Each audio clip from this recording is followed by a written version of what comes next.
Kita berdoa, terima kasih Tuhan untuk malam hari ini. Kami bersyukur, kami boleh memuji, memuliakan Engkau sebelum kami beristirahat pada malam hari ini. Sebab Engkau memang layak dipuji dan dimuliakan. Pertolongan-Mu begitu sempurna atas hidup kami Tuhan. Kami ada sampai saat ini bukanlah karena kuat dan gagah kami, tapi karena kasih setia dan pertolongan Tuhan dalam hidup kami. Terima kasih Tuhan Yesus, terima kasih Bapa. Pengurapan-Mu atas hamba-Mu, pengurapan-Mu atas semua kami yang boleh bergabung di live ini pada malam hari ini. Haleluya, haleluya. Amin. Amin. Ya, shalom, selamat malam semuanya. Kita bersyukur pada malam hari ini. Kita ada sebagaimana saat ini semua karena kasih kemurahan Tuhan. Ya, untuk yang pembacaan 5 pasal tadi di pasal terakhir, pasal berapa? Pasal 24 ya. Pasal 24. Daud membiarkan Saul hidup. Ya, memang agak panjang ayatnya, tapi mari kita baca. Ya, kita bersyukur. Ya, kita baca, saya bacakan.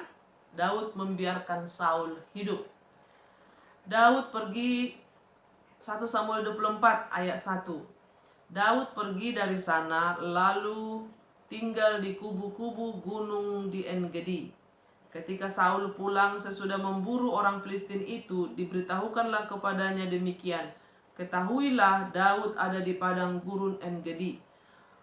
Kemudian Saul mengambil 3.000 orang yang terpilih dari seluruh orang Israel lalu pergi mencari Daud dan orang-orangnya di gunung batu kambing hutan.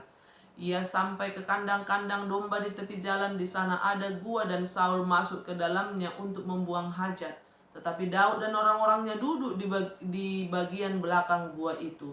Lalu berkatalah orang-orangnya kepada Daud, telah tiba hari yang dikatakan Tuhan kepadamu. Sesungguhnya aku menyerahkan musuhmu ke dalam tanganmu, maka perbuatlah kepadanya apa yang kau pandang baik. Maka Daud bangun lalu memotong punca jubah Saul dengan diam-diam. Kemudian berdebar-debarlah hati Daud karena ia telah memotong punca Saul.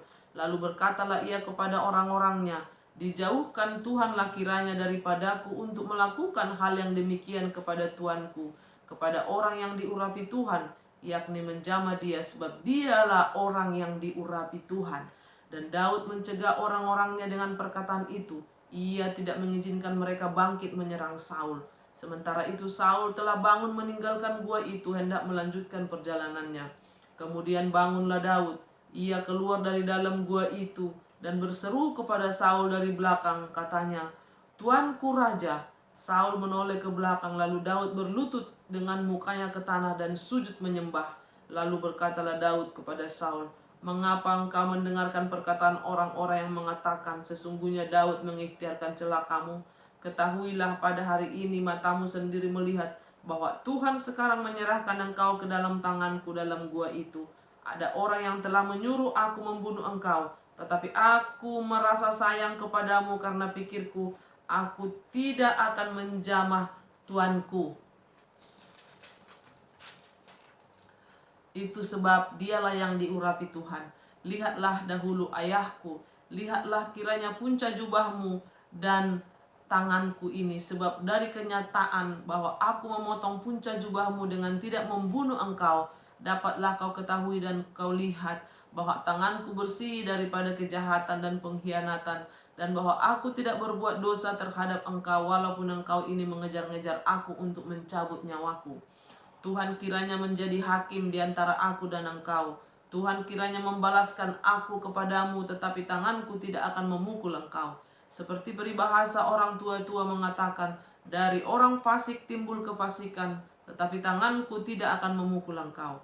Terhadap siapakah Raja Israel keluar berperang? Siapakah yang kau kejar? Anjing mati seekor kutu saja. Sebab itu Tuhan kiranya menjadi hakim yang memutuskan antara aku dan engkau. Dia kiranya memperhatikannya, memperjuangkan perkaraku dan memberi keadilan kepadaku dengan melepaskan aku dari tanganmu.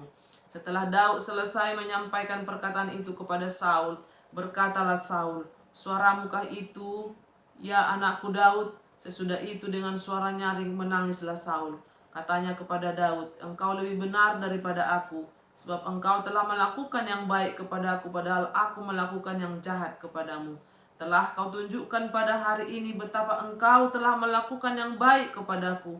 Walaupun Tuhan telah menyerahkan aku ke dalam tanganmu, engkau tidak membunuh aku. Apabila seseorang mendapat musuhnya, masakan dilepaskannya dia berjalan dengan selamat. Tuhan kiranya membalaskan kepadamu kebaikan ganti apa yang kau lakukan kepadaku pada hari ini. Oleh karena itu sesungguhnya aku tahu bahwa engkau pasti menjadi raja dan jabatan raja Israel akan tetap kokoh dalam tanganmu.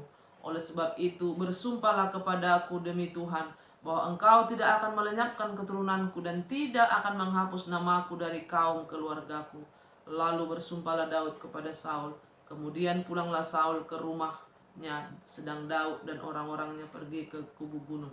Nah, di sini kita saudara, kalau kita membaca ini pasti kita sudah pernah mendengarkan cerita ini ya.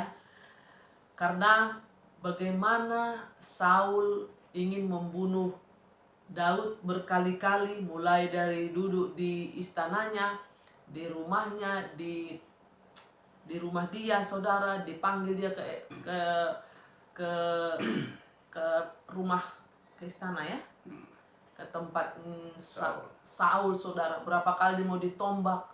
Di situ kita melihat secara manusia ada alasan bagi Daud untuk membunuh Saul saudara. Tapi dari sini, dari seorang Daud kita belajar, ya kita mungkin tidak membunuh atau mau dibunuh, tapi saudara hari demi hari ada aja orang yang membuat kita kesal, membuat kita mungkin marah. Tapi dari seorang Daud kita belajar di sini. Ya, sebelum kita bahas ke situ, saya tidak akan membahas semua. Saya akan loncat sebentar ke Roma 12. Ya, Roma 12 ayat 17 sampai 21. Ini ayat juga yang ada kaitannya dengan itu. Roma 12 ayat 17 sampai 21. Janganlah membalas kejahatan dengan kejahatan. Lakukanlah apa yang baik bagi semua orang. Sedapat-dapatnya kalau hal itu bergantung padamu, hiduplah dalam perdamaian dengan semua orang. Saudara-saudaraku yang kekasih, janganlah kamu sendiri menuntut pembalasan, tetapi berilah tempat kepada murka Allah. Sebab ada tertulis, pembalasan itu adalah hakku, akulah yang akan menuntut pembalasan, firman Tuhan. Tetapi jika seterumu lapar, berilah dia makan. Jika ia haus, berilah dia minum. Dengan berbuat demikian, kamu menumpukkan bara api di atas kepalanya. Janganlah kamu kalah terhadap kejahatan, tetapi kalahkanlah kejahatan dengan kebaikan. Saudara, ketika saya melihat perlakuan Daud kepada Saul di sini, saudara, benar-benar dia mengatakan pembalasan itu adalah haknya Tuhan, bukan dia. Bahkan dia selalu berkata, saya tidak mau mengusik orang yang diurapi Tuhan. Suatu hal yang sangat luar biasa saudara. Ya, saya tidak akan membahas, menjabarkan ini karena memang waktu kita juga. Tapi dari sini kita belajar saudara, pembalasan adalah haknya Tuhan. Bahkan dikatakan, Tuhan kiranya menjadi hakim di antara aku dan engkau. Tuhan kiranya membalaskan aku kepadamu, tetapi tanganku tidak akan memukul engkau.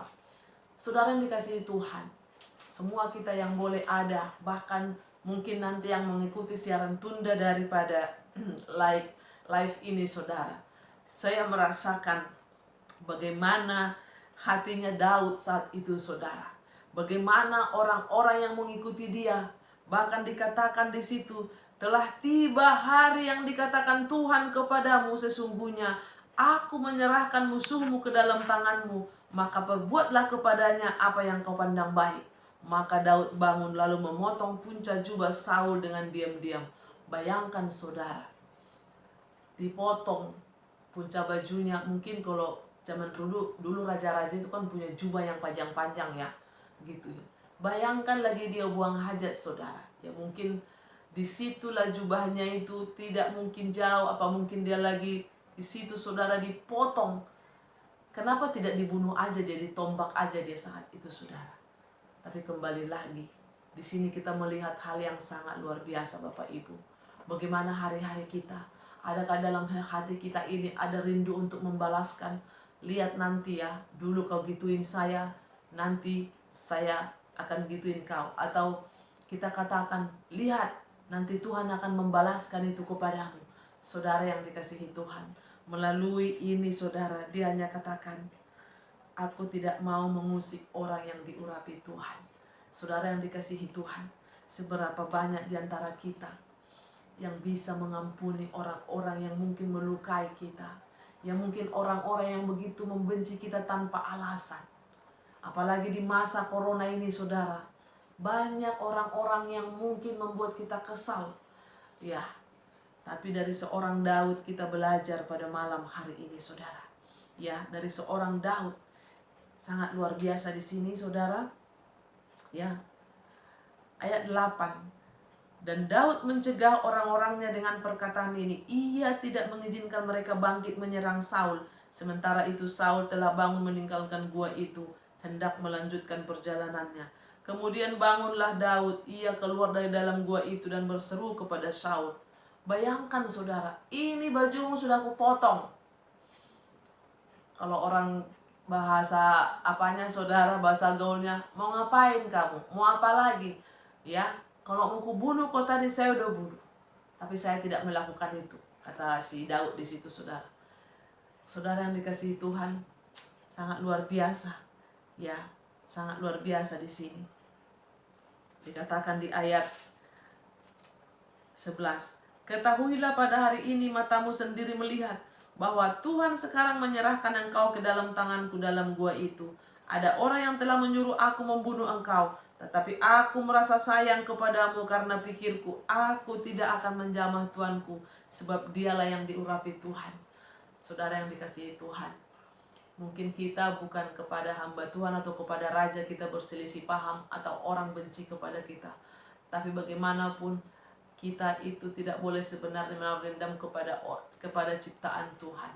Saudara, berilah pembalasan kepada Tuhan. Dikatakan di situ, Tuhan kiranya menjadi hakim antara aku dan engkau. Tuhan kiranya membalaskan aku kepadamu, tetapi tanganku tidak akan memukul engkau. Saudara yang dikasihi Tuhan, pada malam hari ini, akhirnya apa jawaban Saul saudara? Dikatakan di ayat berapa itu?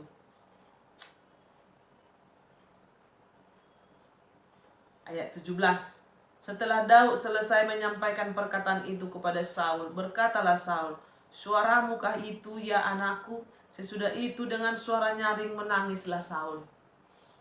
Luar biasa ya. Katanya kepada Daud, engkau lebih benar daripada aku, sebab engkau telah melakukan yang baik kepadaku, padahal aku melakukan yang jahat kepadamu. Saudara, bisakah kita mengatakan seperti itu di zaman sekarang ini?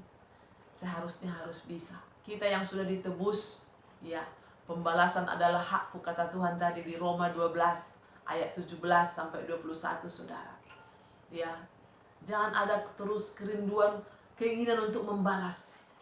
Ya, malam hari ini kita belajar dari seorang Saul. Ya, kita belajar dari seorang Daud. Kita belajar saudara pada malam hari ini. Telah kau tunjukkan pada hari ini betapa engkau telah melakukan yang baik kepadaku. Walaupun Tuhan telah menyerahkan aku ke dalam tanganmu, engkau tidak membunuh aku. Apabila seseorang mendapat musuhnya, masakan dilepaskannya dia berjalan dengan selamat. Bayangkan saudara, ibaratnya kita lagi menangkap buruan nih ya. Terus tiba-tiba kita lepaskan.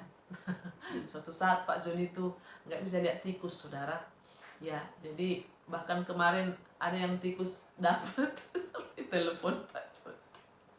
Tikus dapat perangkap, orang itu nggak berani. Jam 10 malam telepon Pak John untuk nangkap tikusnya. Pak John ini saudara, kalau saya pernah ngomong udah lepasin aja lah Pak, enak aja kata Pak John. Karena apa, tikus ini memang meresahkan ya. Tikus ini kadang kalau udah masuk ke rumah, masuk ke bawah kolong gitu. Bayangkan saudara, ini raja sebenarnya bisa dia tangkap, bisa dia bunuh. Dan sebenarnya itu Saul itu sudah mempermalukan dia saudara, membunuh dia tanpa alasan. Awalnya kan hanya masalah ketika Daud pulang berperang saudara. Dikatakan hore hore katanya.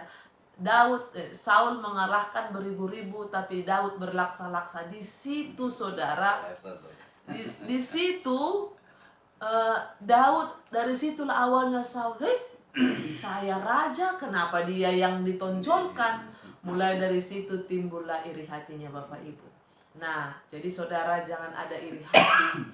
Ya, lihat nanti saya akan balas. Berikan hak, pembalasan itu adalah hakku kata Tuhan. Katakan di situ, Tuhan kiranya membalaskan kepadamu kebaikan apa yang kau lakukan kepada aku pada hari ini. Oleh karena itu sesungguhnya aku tahu, sebenarnya Saul tahu bahwa kerajaan itu akan pindah kepada Daud, tapi dia nggak rela. Disinilah saudara, makanya di dalam pelayanan juga, di dalam mungkin di kantor apa di mana saudara, hilangkan sikap iri hati itu saudara. Kalau sudah pengangkatan daripada Tuhan, kita yang mau diangkat oleh Tuhan saudara, tidak ada yang dapat menghalangi. Ya, itu ada di Mazmur 34 kalau nggak salah waktu itu. Pengangkatan itu datangnya daripada Tuhan. Kita tidak usah membuat apa namanya itu kan awalnya dari iri hati ketika pulang berperang. Ya, si Daud yang dipuji-puji, si Saul padahal dia raja. Loh kenapa rupanya, saudara? Nah, pada malam hari ini ya, oleh karena itu sesungguhnya aku tahu bahwa engkau pasti menjadi raja dan jabatan raja Israel akan tetap kokoh dalam tanganmu. Raja Saul tahu, tapi dia tidak rela, saudara. Oleh sebab itu bersumpahlah kepadaku demi Tuhan bahwa engkau tidak akan melenyapkan keturunanku dan tidak akan menghapuskan namaku dari kaum keluargaku. Lalu bersumpahlah Daud. Daud pegang sumpahnya, saudara. Ketika ketika keturunan dia memelihara keturunan daripada Raja Saul, akhirnya terbunuh juga Jonathan waktu itu. Tapi apa yang terjadi waktu itu saudara? Apa yang terjadi? Ada keturunan Jonathan yang masih selamat, yaitu namanya Mephiboset ya. Dia pelihara, bahkan dia mengundang itu menjadi satu meja dengan dia. Satu meja makan di meja raja. Itu karena dia mengingat perjanjian kepada keturunan dari Raja Saul, Bapak Ibu. Dia pegang sumpah. Lalu bersumpahlah Daud kepada Saul, kemudian pulanglah Saul ke rumahnya, sedang Daud dan orang-orangnya pergi ke kubu gunung. Saudara yang dikasihi Tuhan, jadi pembalasan adalah hakku kata Tuhan. Dari sini kita belajar pada malam hari ini. Mari, mungkin kita sebagai hamba Tuhan, anak Tuhan, pelayan Tuhan, tapi bisa aja kita masih memegang, masih ada rasa benci, dendam. Kita lepaskan pengampunan kepada semua orang. Mungkin orang yang menyakiti kita, orang yang begitu mungkin yang tidak orang yang menyakiti kita, Bapak Ibu. Ya, jangan ada niat kita untuk membalas. Ya, pembalasan adalah hakku kata Tuhan. Ya, di sini kita melihat jika itu bergantung kepada kita, mari kita melakukan yang terbaik. Maka dia selalu berkata, saya tidak mau menjamah ya yang diurapi Tuhan. Lalu berkatalah ia kepada orang itu, ya, dijauhkan Tuhanlah kiranya daripada aku untuk melakukan hal yang demikian kepada Tuanku, kepada orang yang diurapi Tuhan, yakni menjamah dia, sebab dialah orang yang diurapi Tuhan. Saudara yang dikasihi Tuhan, itu yang bisa kami bagikan pada malam hari ini. Ternyata apapun yang kita lakukan, apapun yang kita kerjakan saudara, ya, biarlah semuanya kita lakukan untuk kemuliaan nama Tuhan. Jangan ada iri hati. Ya, di sini kita melihat Saul ini benar-benar benci, dendam kepada Daud. Itu tidak ada artinya saudara. Toh juga kerajaan itu akan kokoh di dalam kerajaan, di dalam tangan Daud. Ya, saya bacakan lagi tadi di Roma itu sangat penting saudara untuk kita ingat ya. Janganlah membalas kejahatan dengan kejahatan. Lakukanlah yang baik bagi semua orang. Ada amin? Ya, sedapat-dapatnya kalau hal itu bergantung padamu, hiduplah dalam perdamaian dengan semua orang. Berarti kalau itu bergantung kepada kita. Ya, saudara-saudaraku yang kekasih, janganlah kamu sendiri menuntut pembalasan, tapi berilah tempat kepada murka Allah, sebab ada tertulis, pembalasan itu adalah hakku, akulah yang menuntut pembalasan. Firman Tuhan. Demikian firman Tuhan pada malam hari ini. Ya, jangan ada niat lagi untuk membalas. Pembalasan, berikan itu, pembalasan adalah haknya Tuhan. Terima kasih, Tuhan Yesus memberkati. Kita berdoa. Terima kasih Bapa untuk firman-Mu pada malam hari ini. Kami belajar lagi Tuhan dari seorang tokoh Daud yang tidak melakukan pembalasan, walaupun itu ada kesempatan untuk dia membalaskan segala kelakuan Raja Saul Tuhan. Untuk itu Bapa, biarlah dengan firman ini kami boleh belajar lagi Tuhan, untuk kami tidak membalas kejahatan dengan kejahatan Tuhan, tapi biarlah kami tetap berlaku baik walaupun mungkin ada orang-orang yang menzolimi kami, yang jahat kepada kami. Kami responi firman-Mu pada malam hari ini. Tuntun kami Roh Kudus untuk kami boleh memahami akan kebenaran firman-Mu pada malam hari ini. Haleluya. Amin. Amin.